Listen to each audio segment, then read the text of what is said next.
सर्वप्रथम पांडुरंगाच्या चरणी नतमस्तक होतो। हिंदवी स्वराज्याचे सरसंस्थापक छत्रपती शिवाजी महाराज यांना मानाचा मुजरा करतो। डॉक्टर बाबासाहेब आंबेडकरांना वंदना करतो। आज या विशाल अशा शेतकरी मेळाव्यामध्ये मंचावर उपस्थित राज्याचे महसूल मंत्री सन्माननीय चंद्रकांतदादा पाटील, कृषी मंत्री भाऊसाहेब फुंडकर, पाणी पुरवठा व स्वच्छता मंत्री बबनरावजी लोणीकर, जिल्ह्याचे पालकमंत्री विजय मालक देशमुख, राज्याचे कृषी राज्यमंत्री सदाभाऊ खोत, ज्येष्ठ नेते आदरणीय सुधाकर पंत परिचारक, जिल्हा परिषदेचे अध्यक्ष श्री संजय मामा शिंदे, या ठिकाणी विशेषत्वाने ज्यांचा आपण सत्कार केला ते आपल्या मंदिर समितीचे नूतन अध्यक्ष श्री अतुल बाबा भोसले, आपल्या कृषी उत्पन्न बाजार समितीचे सभापती श्री दिलीप घाडगे, त्याचप्रमाणे श्री दीपक भोसले, साधनाताई भोसले, रजनीताई देशमुख, शोभाताई वाघमोडे, श्रीकांतजी बागल, श्रीकांतजी देशमुख, विभागीय आयुक्त चंद्रकांत दळवी, या कार्यक्रमाचे मुख्य संयोजक आमदार प्रशांत मालक परिचारक, मंचावर उपस्थित सर्व सन्माननीय पदाधिकारी आणि या ठिकाणी एवढ्या मोठ्या संख्येने उपस्थित झालेले आणि उद्याच्या दिवशी विठुमाऊलीचं दर्शन घेण्याकरता आसूसलेल्या माझ्या भगिनी आणि बंधूंनो, खरं म्हणजे मी मागच्या वर्षी विठ्ठलाच्या चरणी आलो आणि ज्यावेळेस पूजा झाली, पूजा झाल्यानंतर विठ्ठलाला एकच साकडं घातलं होतं की विठ्ठला या सातत्याच्या दुष्काळाच्या दुष्चक्रातनं आम्हाला बाहेर काढ। आम्ही ज्यावेळी सत्तेमध्ये आलो 15,000 गावांमध्ये दुष्काळ होता, त्याच्या पुढच्या वर्षी 25,000 गावांमध्ये दुष्काळ होता। प्रचंड मोठं दुष्काळाचं सावट या राज्यावर होतं। विठू माऊलीला मी त्या ठिकाणी प्रार्थना केली की तुमचं प्रेम हे पावसाच्या रूपानं आमच्या शेतकऱ्यावर बरसू द्या। आणि काय आश्चर्य झालं बघा, मागच्या वर्षी इतका प्रचंड पाऊस आला की आपल्या इथे सर्व धरणं भरली। 2 वर्ष जलयुक्त शिवारच्या माध्यमातून मोठ्या प्रमाणात पाण्याचे साठे तयार करण्याकरता वेगवेगळी स्ट्रक्चर्स आपण तयार केली। ती सगळी स्ट्रक्चर्स भरली आणि आपल्याला आश्चर्य वाटेल की हा चमत्कार असा झाला की जवळजवळ त्याच्या आधीचे वर्ष जर आपण बघितले तर आपला कृषी विकासाचा दर हा पुढे होता, निगेटिव्ह होता, मायनस होता। कधी -11%, कधी -8%, कधी -4%। पण गेल्या वर्षी विठू माऊलीने आमचं प्रार्थना ऐकली आणि आम्हाला आशीर्वाद दिला आणि त्याचा परिणाम असा झाला की सातत्याच्या निगेटिव्ह ग्रोथ रेट मधनं उड्या विकास दरानंतर पहिल्यांदा महाराष्ट्र हा पॉझिटिव्ह विकास दरामध्ये गेला आणि शेतीचा आमचा विकास दर हा 12.5% त्या ठिकाणी वाढला। आणि जर त्याच्या मागच्या वर्षीचा आपण विचार केला तर 20% आमचा कृषी विकासाचा दर हा त्या ठिकाणी वाढला। इतक्या मोठ्या प्रमाणात आम्हाला या ठिकाणी विठ्ठलाचा आशीर्वाद प्राप्त झाला।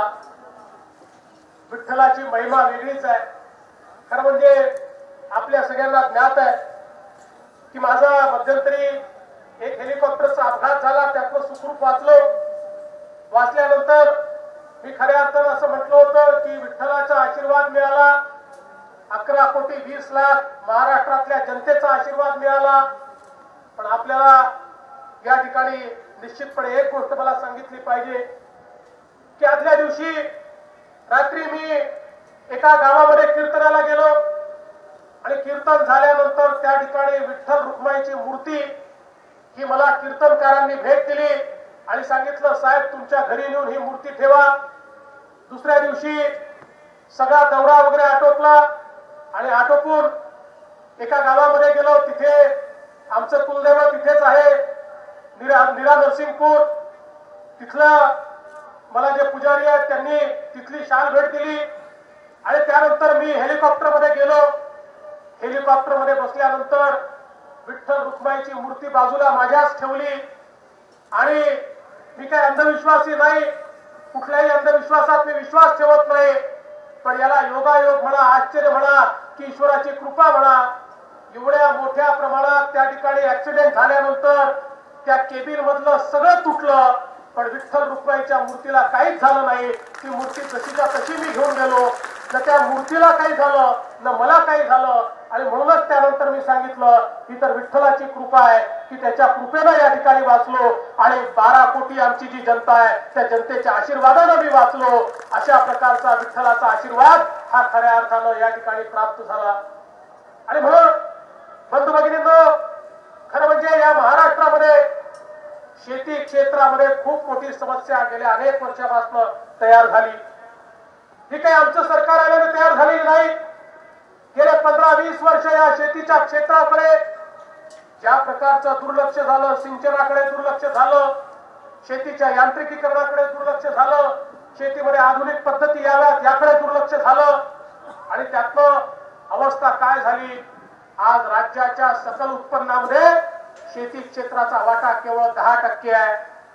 राज्याची 50% जनता ज्या शेती क्षेत्रावर अवलंबून आहे त्या शेती क्षेत्राचा वाटा हा केवळ 10%, म्हणजे 50% जनतेच्या श्रमातनं 10% संपत्ती तयार होते आहे आणि उरलेल्या 50%च्या श्रमातनं 90% संपत्ती तयार होते आहे. आणि म्हणून आमचा शेतकरी गरीब आहे, तो संपन्न होत नाही, त्याला या ठिकाणी मोठ्या प्रमाणात कर्जबाजारीपणाला सामोरं जावं लागतं. आणि म्हणून याचा अभ्यास केल्यानंतर माझ्या हे लक्षात आलं की शेतकऱ्याला सक्षम करावं लागेल, शेतीमध्ये गुंतवणूक करावी लागेल. जोपर्यंत शेतीच्या क्षेत्रामध्ये गुंतवणूक होणार नाही, जोपर्यंत आमची उत्पादकता वाढणार नाही, तोपर्यंत कर्जाच्या फेऱ्यातनं आमचा शेतकरी बाहेर येऊ शकत नाही. आणि म्हणून गेली 2 वर्ष मोठ्या प्रमाणात शेतीच्या क्षेत्रामध्ये गुंतवणूक सुरू केली. जलयुक्त शिवार सारखी योजना असेल, मागेल त्याला शेततळ्याची योजना असेल, सिंचनाच्या योजना असतील, कृषीपंपाच्या योजना असतील, सोलारच्या योजना असतील, वेगवेगळ्या योजनांच्या माध्यमातून शेती क्षेत्रामध्ये मोठ्या प्रमाणात गुंतवणूक आपण सुरू केली. जवळजवळ 25-25 हजार कोटी रुपयाची गुंतवणूक या शेतीच्या क्षेत्रामध्ये आपण केली आणि त्याचाच परिणाम आपल्याला पाहायला मिळाला की पाण्याच्या 2 दिवसांमध्ये खंड पडल्यानंतर देखील जलयुक्त शिवारच्या अंतर्गत जवळजवळ 12 लाख हेक्टर जमीन ही आपण 2 वर्षामध्ये सिंचनाखाली आणली आणि ते पाणी उपलब्ध होतं. म्हणून पावसाचा खंड पडला तरी शेतकऱ्याच्या पिकाला पाणी मिळालं आणि त्याचं पीक हे त्या ठिकाणी मेलं नाही. अशा प्रकारची अवस्था या 2 वर्षामध्ये आपण उभी केली. मोठ्या प्रमाणात शेतीच्या क्षेत्रात यांत्रिकी आली पाहिजे. मायक्रो इरिगेशन, ड्रिप इरिगेशनच्या माध्यमातून आमची उत्पादकता वाढली पाहिजे. दर्जेदार बियाणं आम्हाला मिळालं पाहिजे. मी भाऊसाहेबांचं अभिनंदन करीन, त्यांनी या ठिकाणी उन्नत शेती आणि संपन्न शेतकरी अशा प्रकारचं अभियान हातामध्ये घेतलं आणि शेतकऱ्याला दर्जेदार माल मिळाला पाहिजे हा प्रयत्न सुरू केला. केंद्रातल्या मोदीजींच्या सरकारनं महत्वपूर्ण निर्णय घेतला. 5 वर्ष पुढचे खताचा भाव वाढवणार नाही अशा प्रकारचा निर्णय मोदीजींच्या सरकारनं घेतला आणि नीम कोटिंग करून या ठिकाणी खताचा जो काही टंचाई होती, तुटवडा होता, तो देखील पूर्णपणे त्या ठिकाणी बंद करण्याचं काम केलं. राज्यातल्या 80% शेतकऱ्यापर्यंत आपण त्या ठिकाणी त्याचं सॉइल हेल्थ कार्ड पोहोचवलं आणि त्या माध्यमातून त्याच्या शेतीची उत्पादकता वाढवण्याकरता त्याला कशा प्रकारे मदत करता येईल हा प्रयत्न आपण सुरू केला आणि या माध्यमातून खऱ्या अर्थानं मोठ्या प्रमाणात गुंतवणूक आपण करतोय. आज आमची ऊसाची शेती असेल, ऊसाच्या शेतकऱ्यावर सातत्याने हा आरोप केला जातो की पाटाचं पाणी वापरतो, खूप जास्त पाणी वापरतो आणि म्हणून पाणी कमी वापरलं गेलं पाहिजे. याकरता ऊसाची शेती ही संपूर्ण ड्रिपवर गेली पाहिजे, मायक्रो इरिगेशनवर गेली पाहिजे. राज्य सरकारने त्याचाही निर्णय केला, योजना त्याची तयार केली, भाऊसाहेबांनी ती कॅबिनेटमध्ये मांडली आहे आणि या निमित्ताने आम्ही ठरवलंय 5 धरण क्षेत्रातली सगळी ऊसाची शेती ही आम्ही मायक्रो इरिगेशनवर, ड्रिप इरिगेशनवर आणणार आहोत आणि त्यातून उत्पादकता वाढवून शेतकऱ्याला मोठ्या प्रमाणात कशी मदत करता येईल हा प्रयत्न आम्ही करणार आहोत। कारखानदारी अडचणीमध्ये आली, उसाच्या शेतकऱ्याला FRP मिळत नव्हता, त्यावेळी 2000 कोटी रुपये राज्य सरकारने उपलब्ध करून दिले आणि या 2000 कोटीच्या माध्यमातून महाराष्ट्र एकमेव राज्य असं आहे की ज्या राज्यामध्ये 99.99% आपण FRPचं पेमेंट हे शेतकऱ्याला त्या ठिकाणी दिलाय। इतर कुठल्याही राज्यामध्ये 50-60% जास्त पैसे हे शेतकऱ्याला मिळालेले नाहीत। आमचे चंद्रकांत दादा, आमचे बापू या दोघांनी हा प्रयत्न केला आणि साखर कारखानेही चालले पाहिजेत, पण शेतकऱ्यालाही पेमेंट झालं पाहिजे अशा प्रकारचा प्रयत्न करून 2000 कोटी रुपये राज्य सरकारने दिले। 8000 कोटी रुपयाची थेट मदत दुष्काळी भागाला केली। 17000 कोटी रुपये वेगवेगळ्या मदतीच्या माध्यमातून शेतकऱ्यांना दिले आणि मोठ्या प्रमाणात शाश्वत शेती झाली पाहिजे हा प्रयत्न आम्ही सुरू केला। खरं म्हणजे अनेक वेळा अपेक्षा मोठ्या असतात आणि त्या असल्याही पाहिजेत। जे करतात त्यांच्याचकडनं अपेक्षा असतात, जे काहीच करत नाही त्यांच्याकडनं कधीच अपेक्षा नसतात। खरं म्हणजे 15 वर्षामध्ये या शेतीच्या क्षेत्राची जी अवस्था झाली 1-2 वर्षामध्ये ती बदलून जाईल असं जर कोणी म्हणत असेल तर ते शक्य नाही। पण हे निश्चित आहे की उचित दिशा आम्ही घेतली, त्या दिशेनं जाणं सुरू केलं।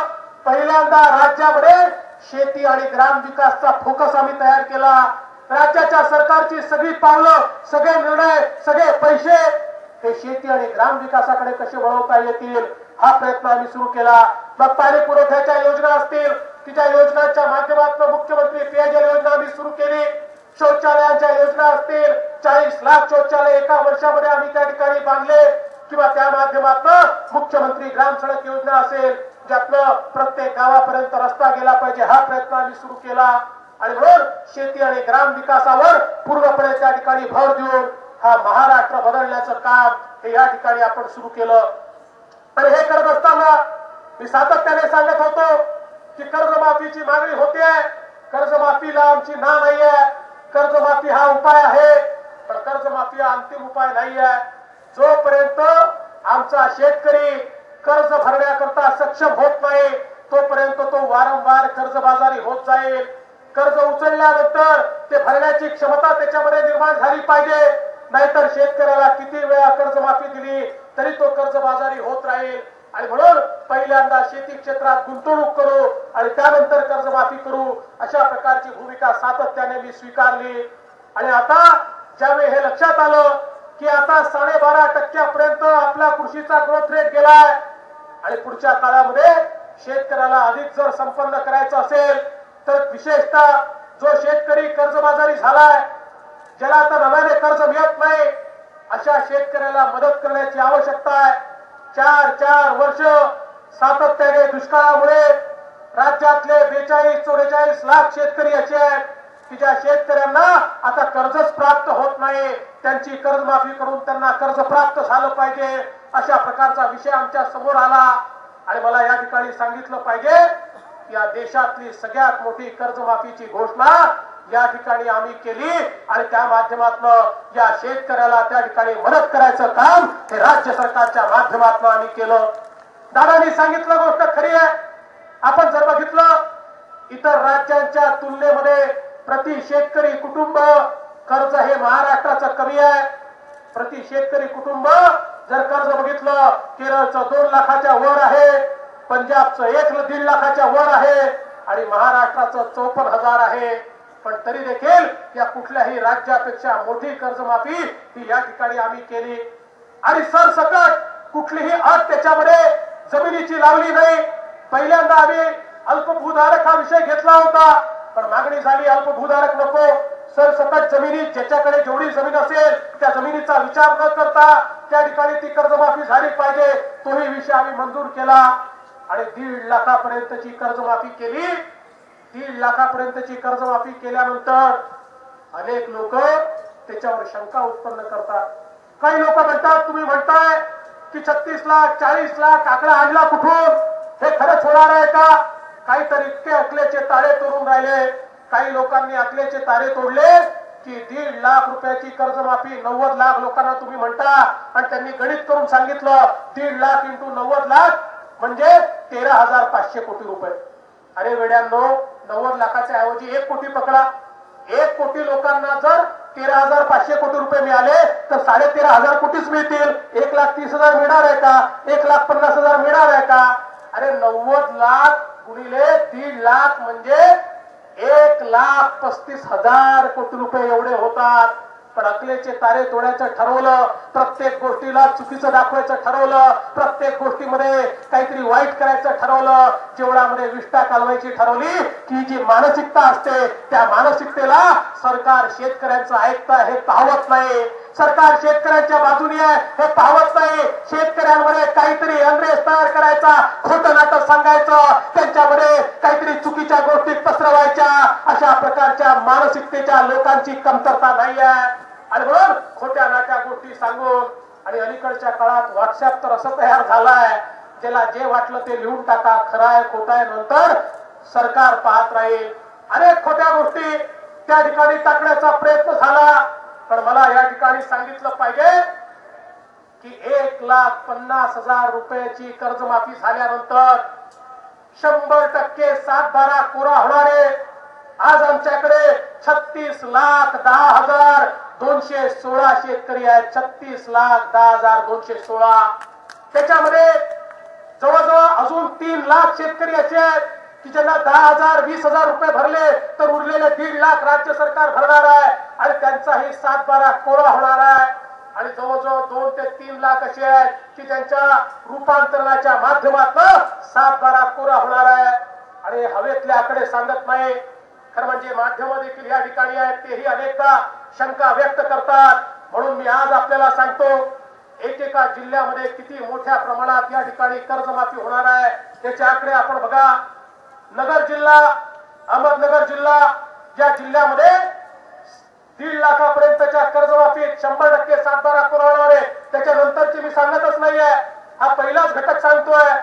2 लाख शेतकरी त्यांचा 7/12 नगर जिल्ह्यात कोरा होईल. अकोला जिल्ह्यामध्ये 1,20,000 शेतकऱ्यांचा त्या ठिकाणी 1,11,000 शेतकऱ्यांचा 7/12 कोरा होईल. अमरावती जिल्ह्यामध्ये 1,72,000.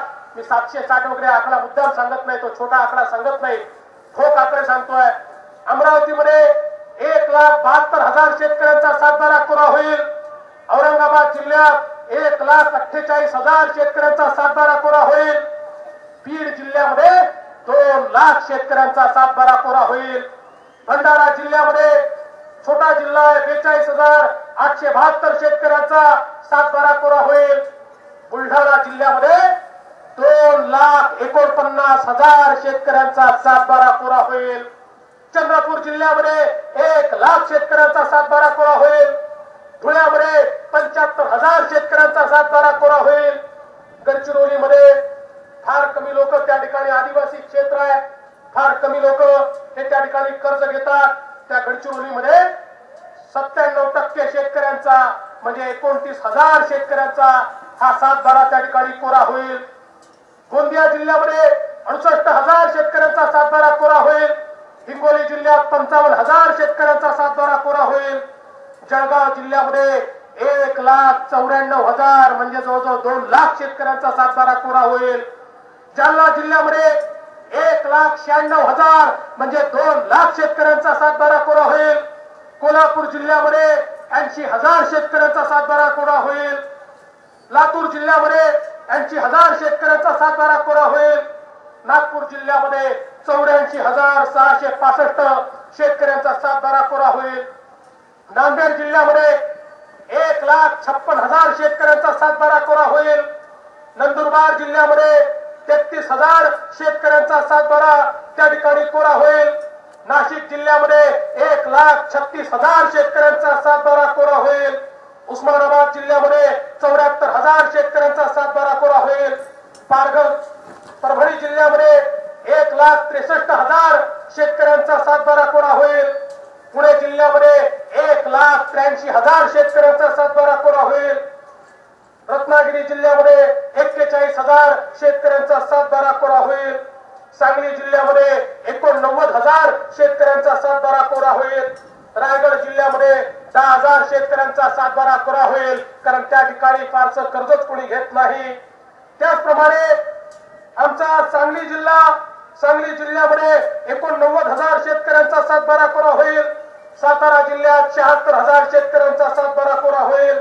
सिंधुदुर्ग मध्ये पुन्हा त्या ठिकाणी कर्ज कमी लोक घेतात 24,000 शेतकऱ्यांचा सातबारा कोरा होईल. सोलापूर जिल्ह्यामध्ये 1,08,000 शेतकऱ्यांचा सातबारा कोरा होईल. वर्धा जिल्ह्यामध्ये 98,000 शेतकऱ्यांचा सातबारा कोरा होईल. वाशिम जिल्ह्यामध्ये 45,000 शेतकऱ्यांचा सातबारा कोरा होईल. आणि यवतमाळ जिल्ह्यामध्ये 2,42,000 शेतकऱ्यांचा सातबारा कोरा होईल. एकूण हे गणित तुम्हाला मी जे सांगतोय, एका दुसरा जिल्हा वाचताना सुटला असेल तर 36,10,216 शेतकऱ्यांचा हा या ठिकाणी हिशोब आहे. आणि याच्यामध्ये जर आपण बघितलं की नाशिक जिल्ह्यामध्ये 10,000, 20,000, 30,000 रुपये भरून अजून 40,000 शेतकरी बसतील. तेच आमच्या सोलापूर जिल्ह्यामध्ये अजून 30,000 शेतकरी त्याच्यामध्ये बसतील. तेच आमच्या नगर जिल्ह्यामध्ये अजून 25,000 शेतकरी त्याच्यामध्ये बसतील. आणि म्हणून 1.5 लाखापर्यंतचा सातबारा कोरा आणि 1.5 लाखाच्या वर आम्ही वन टाइम सेटलमेंट करणार आहोत. आता काही लोकांना वाटलं की वन टाइम सेटलमेंट हे 30 तारखेपर्यंतच करायचं आहे. मला मेसेज आले, भाऊ 30 तारखेपर्यंत आम्ही पैसे भरायचे कसे? आमचं 2 लाखाचं कर्ज आहे, 50,000 रुपये भरावे लागणार आहे. मी त्यांना सगळ्यांना पुन्हा एकदा सांगतो, त्यांना 30 तारखेपर्यंत ते भरायचे नाही आहे. हे त्यांना पहिल्या टप्प्यामध्ये 6 महिन्याचा वेळ आम्ही देतो आणि 6 महिन्यामध्ये त्यांनी उरलेले पैसे भरायचे. 1.5 लाख रुपये आम्ही भरू.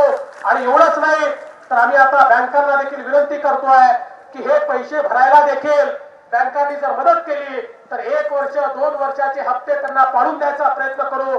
आणि त्या हप्त्याच्या माध्यमातून त्यांचे पैसे आणि राज्य सरकारचे 1.5 लाख रुपये मिळून त्याला देखील कर्जमुक्त करू. आणि त्या माध्यमातून हा जो शेतकरी आहे हाही मोठ्या प्रमाणात कर्जमुक्त होईल. हे होत असताना जे पुनर्गठित शेतकरी आहेत, या पुनर्गठित शेतकऱ्याला यात घेतलाय की नाही? पुनर्गठित शेतकऱ्याला निश्चितपणे यात घेतलाय. पण त्यातला जो पूर्णपणे कर्जमुक्त झालेला आहे किंवा जो नियमित कर्ज भरतोय त्याच्याकरता देखील योजना तयार केली आहे. पुनर्गठित होऊन जो कर्जबाजारी झाला त्याची योजना तयार केली आहे. आणि हे कर्ज घेत असताना केवळ पीक कर्जाचा विचार केलेला नाही, पीक कर्जासोबत मध्यम मुदतीचं कर्ज देखील आपण याच्यामध्ये घेतलेला आहे. आणि त्या माध्यमातून शेतकऱ्याला कर्जमाफी देण्याचा प्रयत्न आपण केलेला आहे. हे करत असताना जे नियमित भरणारे शेतकरी आहेत, मी विधानसभेत सांगितलं होतं की त्या शेतकऱ्यांना असं वाटू नये की आम्ही नियमित भरलं तर चूक केली. खरं म्हणजे त्यांचे मी मनपूर्वक आभार मानतो. त्यांनी नियमित भरल्यामुळेच आज आमच्या बँका शिल्लक आहेत. जर त्यांनी नियमित भरलं नसतं तर आमच्याजवळ कर्ज द्यायला देखील बँका शिल्लक राहिल्या नसत्या. आणि म्हणून या शेतकऱ्यांनी खरं म्हणजे मोठं सामाजिक कार्य, राष्ट्रकार्य केलंय. आणि म्हणून आम्ही निर्णय केला की त्या शेतकऱ्यांना देखील आम्ही 25% किंवा 25,000 रुपये हे प्रोत्साहनपर देऊ. पण 15,000पेक्षा कमी कोणालाही देणार नाही. हा देखील निर्णय या ठिकाणी केला. मला याची कल्पना आहे की काही लोकांना वाटतं की 25,000 रुपये कमी आहे. पण मी तुम्हाला एक प्रश्न विचारतो, देशातल्या कुठल्या राज्याने नियमित भरणाऱ्या शेतकऱ्याला कर्जमाफी दिली दाखवा. देशातल्या कुठल्याही राज्याने दिली नाही. देशातल्या कुठल्या राज्याने प्रोत्साहनपर पैसे दिले दाखवा. कुठल्याही राज्याने दिले नाही. महाराष्ट्र हे पहिलं राज्य आहे की ज्या राज्यानं हा निर्णय केला की काही ना काही फुलाची पातळी आमचा जो नियमित भरणारा शेतकरी आहे त्याला देखील या ठिकाणी दिलं पाहिजे. आणि तो निर्णय देखील आम्ही केला. खरं म्हणजे देण्याची इच्छा तर खूप आहे. याहीपेक्षा जास्त देता येईल तर देऊ. पैसा आमचा थोडी आहे, माझ्या घरून थोडी जातो. पैसा तुमच्या घामाचा आहे, टॅक्सचा पैसा आहे, सामान्य माणसाचा पैसा आहे. त्याच पैशातून आम्ही देतो. पण एक गोष्ट आपण लक्षात घेतली पाहिजे की शेवटी राज्य चालवण्याकरता देखील आज आपल्या राज्याचा अर्थसंकल्प आता 4,000 कोटी रुपयाच्या तुटीचा अर्थसंकल्प आहे. म्हणजे आमदनी अठ्ठनीन खर्चा भाराना आहे. पण काळजी करायचं कारण नाही आहे. 4,000 कोटी रुपयाची तूट असली तरी ती तूट भरून काढू. आणि ही 34,000 कोटीची कर्जमाफी याकरता देखील ईश्वराच्या कृपेनं, विठ्ठलाच्या कृपेनं हा पैसा आम्ही उभा करू. पण हे करत असताना दुसरीकडे माझ्यासमोर चिंता आहे. ती चिंता ही आहे की आज आपण जर शेती क्षेत्रातली गुंतवणूक थांबवून दिली, शेवटी सरकारला काही पैसा छापता येत नाही. तो जमा करावा लागतो, टॅक्सच्या रूपाने जमा करावा लागतो, कर्जाच्या रूपाने जमा करावा लागतो. आणि आपण जर शेती क्षेत्रातली गुंतवणूक बंद केली, ड्रीपची गुंतवणूक, आपल्या कृषी पंपाची गुंतवणूक, शेततळ्यांची गुंतवणूक, सिंचनाची गुंतवणूक ही जर बंद पडली तर राज्यातला शेतकरी पुन्हा 5 वर्षामध्ये तसाच कर्जबाजारी होईल आणि पुन्हा तो सरकारकडे आशा लावून पाहिल, पुन्हा तो अशाच प्रकारे खऱ्या अर्थानं अतिशय वाईट परिस्थितीमध्ये जाईल. आणि म्हणून माझ्या समोरचं आव्हान हे 34,000 कोटी रुपये नाही आहे, ते तर ईश्वराच्या कृपेने आणू, पण त्याच वेळी माझ्या समोरचं मोठं आव्हान हे आहे की कर्जमाफी झाली तरी कृषी क्षेत्रातली, शेती क्षेत्रातली गुंतवणूक ही गुंतवणूक कुठल्याही परिस्थितीमध्ये कमी नाही झाली पाहिजे. आणि मी तुम्हाला विश्वास देतो, वेगवेगळ्या प्रकारे केंद्र सरकारची मदत घेऊन, बँकांची मदत घेऊन, अजून जे काही मदत करणारे वेगवेगळे फॉर्म्युले आहेत ते वापरून शेती क्षेत्रातली गुंतवणूक आम्ही कमी होऊ देणार नाही. शेती क्षेत्रामध्ये ड्रीप इरिगेशन करता असेल, मायक्रो इरिगेशन करता असेल, हा पैसा आम्ही गुंतवू.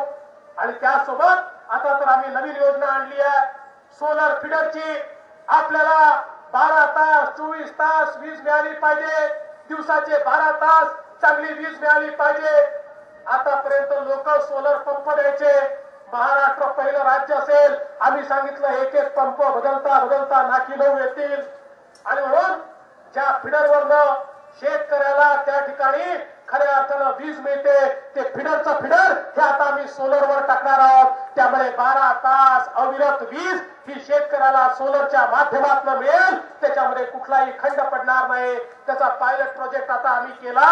त्याची सुरुवात आपले अण्णा हजारे ज्यांनी खऱ्या अर्थानं या देशातल्या समाजाला एक दिशा दिली, त्या अण्णा हजारेंच्या राळेगण सिद्धीमध्ये पहिला फिडर येत्या आठवड्यामध्ये आम्ही भूमिपूजन करणार आहोत. आणि त्या माध्यमातून संपूर्ण महाराष्ट्रातले हे फिडर आम्ही सोलरवर टाकणार आहोत. लिफ्ट इरिगेशनचे फिडर हे सोलरवर टाकणार आहोत आणि शेतकऱ्याला 12 तास अविरत वीज ही त्या ठिकाणी देणार आहोत. एवढंच नाही, दुसरी योजना आम्ही आणतो एनर्जी एफिशियंट पंपाची. आज जे आपण पंप वापरतो, आपला 3 HP चा पंप 5 HP ची वीज खातो आणि आपल्याला त्याही पेक्षा कमी आउटपुट देतो. 5 HP चा पंप 7 HP ची वीज खातो आणि 3 HP चं पाणी फेकतो. कारण हे सगळे आपले पंप हे एनर्जी एफिशियंट नाही आहेत. पण आता आम्ही नवीन योजना आणतो आणि एनर्जी एफिशियंट पंप आणतो. 5 HP चा पंप लावला तर 3 HP ची वीज खाणार आहे आणि 7 HP चं पाणी देणार आहे. अशा प्रकारचा एनर्जी एफिशियंट पंप हा आम्ही सवलतीच्या दरामध्ये आणि त्याच्यातलं मॉडेल देखील आम्ही असं आणण्याचा प्रयत्न करतोय की विजेच्या बचतीतून आम्ही त्यातले पैसे परत गेले पाहिजेत, म्हणजे शेतकऱ्यावर त्याचा जास्ती बोजा येता कामा नये. अशा प्रकारची योजना देखील या ठिकाणी तयार करतो. आणि म्हणून शेतीच्या क्षेत्रात गुंतवणूक मोठ्या प्रमाणात झाली पाहिजे. आणि बंधू भगिनींनो, त्यासोबत मोठ्या प्रमाणात या ठिकाणी कृषीच्या मालावर प्रक्रिया झाली पाहिजे. मगाशी मालक सांगत होते डाळिंब मोठ्या प्रमाणात होत आहेत, पण प्रक्रिया होत नाही. आज आपल्या राज्यामध्ये पेप्सी असेल, कोक असेल, जैन इरिगेशन असेल, रामदेव बाबा असतील, या सगळ्यांच्या माध्यमातून मोठ्या प्रमाणात आपण कृषी प्रक्रिया उद्योग सुरू करतो. आणि फळ उद्योगावर, फळांवर मोठ्या प्रमाणात प्रक्रिया उद्योग सुरू करतोय. माझा विश्वास आहे की येत्या 2 ते 2.5 वर्षामध्ये इतके प्रकल्प आम्ही सुरू करू की देशामध्ये सर्वाधिक फल प्रक्रिया उद्योग असलेलं राज्य कुठलं असेल तर तो माझा महाराष्ट्र असेल, हा विश्वास मी देतो. आणि त्या निमित्ताने सदाभाऊ निश्चित सोलापूर जिल्हा असेल, सांगली असेल, या सगळ्या भागामध्ये हा उद्योग, जिथे द्राक्ष आहेत, ज्या ठिकाणी डाळिंब आहेत, या भागामध्ये हा उद्योग आला पाहिजे, हा प्रयत्न आपण करू. खरं म्हणजे सोलापूरचे तर आमचे शेतकरी हे प्रचंड मेहनती आहे. सांगोला सारख्या दुष्काळी भागामध्ये मी गेल्यानंतर एक शेतकरी आपल्या शेतामध्ये मला घेऊन गेला आणि त्यांनी दाखवलं की जलयुक्त शिवारमुळे पाणी मिळालं आणि त्यांनी ऍपल बेर त्या ठिकाणी घेतला. आणि त्या ठिकाणी त्यांनी सांगितलं की गेल्या वर्षी ऍपल बेरच्या माध्यमातून 25 लाख रुपयाचं उत्पन्न हे त्याला त्या ठिकाणी प्राप्त झालं. तो म्हणाला जोपर्यंत जलयुक्त शिवार नव्हती, महाराणासारखी माझी शेती होती, या ठिकाणी शेती देखील करू शकत नव्हतो आणि आता पाणी आलं तर 25 लाख रुपये या ठिकाणी मिळवले. त्यामुळे प्रक्रिया उद्योग झाले पाहिजेत. शेतीवर आधारित मोठ्या प्रमाणात विपणनाची व्यवस्था झाली पाहिजे. कोल्ड स्टोरेज झाले पाहिजेत. मोठ्या प्रमाणात वखारींची व्यवस्था झाली पाहिजे. या प्रत्येक गोष्टीला गुंतवणूक लागणार आहे आणि ही गुंतवणूक करायचा निर्णय राज्य सरकारने केला आहे. शेतीचं क्षेत्र बदलायचं असेल तर शेतीमध्ये उत्पादन तर वाढवावंच लागेल, पण उत्पादन आल्यानंतर मार्केट आणि शेतकरी यांच्यामध्ये जी दलालांची साखळी आहे ती साखळी देखील मोडून काढावी लागेल आणि शेतकऱ्याला थेट मार्केट हे आपल्याला द्यावं लागेल. ते थेट मार्केट देण्याचं काम राज्य सरकार करणार आहे. मागच्या काळात फळं आणि भाजीपाला आम्ही नियमनमुक्त केलं. आज मुंबईमध्ये जाऊन बघा, मुंबईच्या सगळ्या भागामध्ये गावगावचे शेतकरी आपला माल घेऊन येतात आणि इतकी गर्दी होते. मुंबईच्या लोकांनी आता वेगवेगळ्या मंडयांमध्ये जाणं सोडलं आणि शेतकरी उत्पादक कंपन्यांच्या या सगळ्या मालाला विकत घेण्याकरता त्या ठिकाणी झुंबड लावली जाते. असे शेतकऱ्याचे बाजार हे सगळ्या भागामध्ये आम्ही सुरू करतो. ते आमच्या सगळ्या सरकारी जागा त्या शेतकऱ्यांना उपलब्ध करून देतात. मोठ्या प्रमाणात शेतकरी उत्पादक कंपन्या तयार करून त्या कंपन्यांना यांत्रिकी पूर्णपणे द्यायची आणि त्या माध्यमातून आमच्या शेतीमध्ये यांत्रिकीचा वापर जास्ती झाला पाहिजे. त्या उत्पादक कंपन्यांना प्रोक्युरमेंटची अवस्था मिळाली पाहिजे. त्यांनाच त्या ठिकाणी वखारी तयार करून देता आल्या पाहिजे आणि त्यांच्याच माध्यमातून आपल्या मार्केटमध्ये माल आला पाहिजे. अशा प्रकारची साखळी ही तयार करण्याचं काम आम्ही करतो. बंधू भगिनींनो, हे सरकार शेतकऱ्याचं सरकार आहे. कारण ज्यावेळी आम्ही निवडून आलो त्यावेळी छत्रपती शिवाजी महाराजांचा आशीर्वाद घेऊन निवडून आलो होतो आणि छत्रपती शिवाजी महाराजांच्या आशीर्वादानं या ठिकाणी सत्तेमध्ये आल्यानंतर ज्या प्रकारे महाराजांनी रयतेचं राज्य तयार केलं, सामान्यांचं राज्य तयार केलं, शेतकऱ्याचं राज्य तयार केलं. आणि आम्ही महाराजांनी इतके मोठे कधीच होऊ शकत नाही. आम्ही तर त्यांच्या पायाची धूळ आहोत. पण त्यांच्या पायाची धूळ बनण्याकरता देखील जोपर्यंत शेतकऱ्याचं कल्याण होणार नाही तोपर्यंत छत्रपतींचं नाव हे देखील आम्हाला अभिमानानं घेता येणार नाही. आणि म्हणून छत्रपतींसमोर त्या ठिकाणी अभिमानानं उभं राहण्याकरता, या शेतकऱ्याच्या पाठीशी उभं राहण्याकरता छत्रपती शिवाजी महाराज शेतकरी सन्मान योजना सुरू केली आहे. ही योजना कर्जमाफी पुरतं मर्यादित नाही आहे. कर्जमाफी तर सुरुवात आहे. कर्जमुक्तीपर्यंत जायचं आहे. कर्जाच्या फेऱ्यातनं माझ्या शेतकऱ्याला बाहेर काढायचं आहे. त्याकरता खऱ्या अर्थाने ही योजना सुरू केली आहे. तुम्ही या ठिकाणी आम्हाला आशीर्वाद द्या, तुमचा विश्वास या ठिकाणी आम्हाला द्या. आजपर्यंत जशा प्रकारे आमच्या पाठीशी उभे राहिले भविष्यात देखील उभे राहा. मी तुम्हाला सांगतो, या राज्यातल्या शेतकऱ्याच्या जीवनामध्ये परिवर्तन केल्याशिवाय आम्ही राहणार नाही. आमचा कुठलाही स्वार्थ नाही, आमच्या कुठलाही संस्था नाही. आम्हाला काही मिळवायचं नाही, काही घेऊन आलेलो नाही, काही घेऊन जायचं नाही. केवळ सेवेकरता आलोय. शेतकऱ्याची सेवा करून या ठिकाणून परत जाऊ आणि म्हणून तुमचा आशीर्वाद असाच पाठीशी राहू द्या. हे राज्य चालेल शेतकऱ्याकरता, हे राज्य चालेल गरिबाकरता. गरिबाचं कल्याण, शेतकऱ्याचं कल्याण हेच या राज्याचं ब्रीदवाक्य असेल. त्याकरता तुमचा आशीर्वाद द्या, विठू माऊलीचा आशीर्वाद द्या, छत्रपती शिवरायाचा आशीर्वाद द्या. एवढीच विनंती करतो आणि माझं बोलणं संपवतो. जय हिंद, जय महाराष्ट्र.